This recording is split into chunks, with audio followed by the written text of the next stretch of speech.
And I'm Kelsey Davis. Let's get over to meteorologist Gard, who has a first alert because of that heat today. Yep, this is dangerous heat that we're talking about, and record heat potentially. 98 is our forecast high for today. The record is 98, set in 1993. Tomorrow we're forecasting 99, just shy of 100 degrees.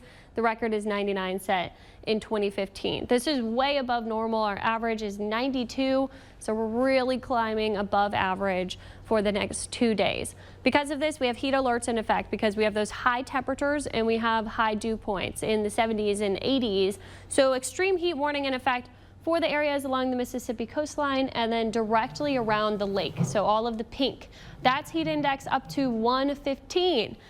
Then inland areas in a heat advisory, that's heat index values over 108.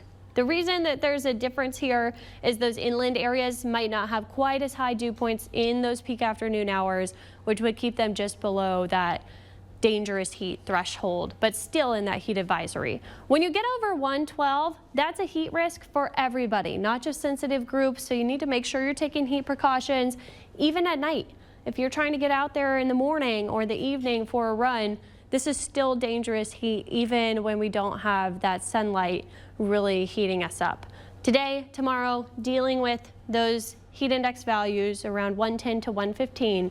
Then we back off, still hot later in the week, but we'll have rain chances that are going to help to dampen those heat index values. Here's what it looks like on satellite radar. We do have some storms way up here to the north heading around the upper level high pressure that's sitting over the Midwest, the Mississippi River Valley, the Southeast, everyone getting heat alerts for today.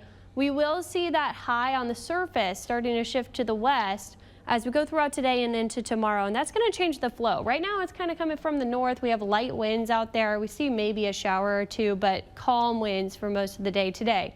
Tomorrow you start to get a little bit of a breeze coming in, and we could see even some rain in the afternoon and early evening, but before that it's going to be really hot. Then we could have some cooling and moisture coming in for the evening hours on Tuesday. You see how it lingers, and then we see storms starting to spark up on Wednesday. That's because of a surface low that's going to be tracking across the northern Gulf, moving into the region in the middle of the week. That will increase the storm chances, and they'll stay elevated as it lingers all the way through the start of the weekend. So that's the end of the heat wave. It's only 2 days, today, tomorrow, that we're really watching for that extreme heat, and it's mainly because of those lower rain chances and that high pressure.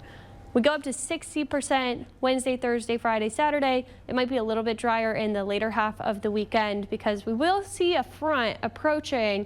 I don't really think the front gets through. That actually could stall out in the region and lead to increasing rain chances still.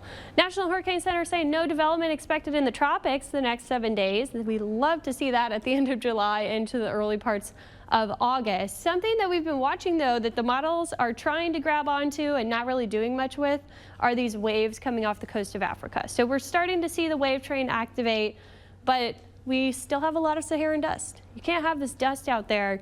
That makes a very unconducive environment with those waves. They try to swirl up, but dry air and a lot of wind shear out there still. So that should help to limit tropical development. Of course, we'll keep our eye on any of those waves traveling across the main development region, because in August, where that area in red is, you start to see more tropical activity, and that's why it becomes the peak of hurricane season. Looking outside right now, really hot, feels like 93 already in New Orleans International. Not quite so bad areas away from the lakes. We're still feeling like upper 70s, low 80s. But now that we have that sunshine, it's going to heat up quickly. We get to upper 90s today and tomorrow. Could tie our records, and it's going to feel like 110 to 115, guys. That is dangerous heat. The good news doesn't last very long. We just have to start tracking rain chances. We know it's either the heat or the rain. Yep, summer in New Orleans. Heat dome, keeping the big storms away. That's the one silver lining here. Every time I see 99, put a 99 in 2000. It was right. It's right.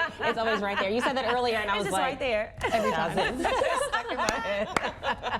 I'm a New Orleans baby. What'd you expect? That's it. That's how we do. Let's see what's happening out there at 7:35. We do have some delays to get through, so